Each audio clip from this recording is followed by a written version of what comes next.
Ever felt like you're stuck in a waiting room, watching everyone else get called in while you're still sitting there? You know you're destined for something great. You can feel it in your bones, but the door just isn't opening. This feeling, this long, often frustrating wait, is something a young shepherd boy knew all too well. His name was David, and his story is a masterclass in the power of delayed gratification. Imagine this: you're a teenager, and the most respected prophet in the land anoints you as the future king. An incredible moment, right? You'd probably start picking out curtains for the palace. But for David, that anointing wasn't a ticket to an immediate coronation. It was the start of a long, grueling journey that would test his character to its absolute limit. He didn't get a crown. He got a front row seat to danger and betrayal.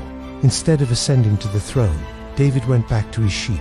Then, he was called to the palace, not to rule, but to play the harp for the troubled King Saul, the very man he was destined to replace. Talk about an awkward work environment. He faced Goliath, not with a royal army, but with a sling and a stone, fueled by faith. He won, becoming a national hero overnight. But did that victory lead him to the throne? No. It made King Saul so jealous that David had to run for his life. For years, David lived as a fugitive, hiding in caves, hunted by the king he was supposed to succeed. He had not one, but two golden opportunities to take Saul's life and claim the throne that was promised to him. It would have been so easy.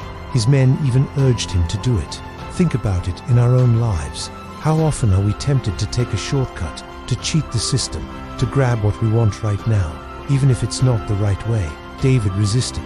He understood that the process was just as important as the promise. He refused to rush God's timing or seize power through violence.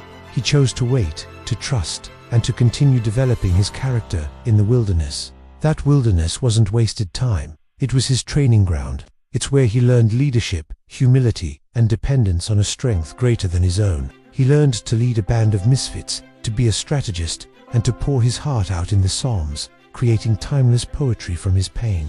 All the skills he needed to be a great king were forged in the fires of waiting. When the time was finally right, after years of patience and perseverance, David became king.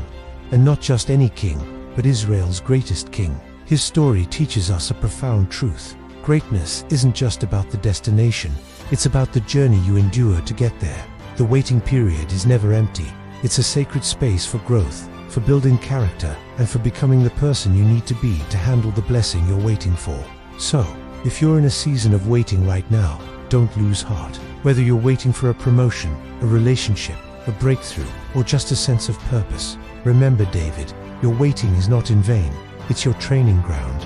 Embrace the process, trust the timing of your life, and focus on becoming the best version of yourself. The promise is worth the patience. If this story has blessed you and you want more content that strengthens and inspires your journey, I'd be honored if you would subscribe to Gloria's Faithful Voice. Thank you for watching.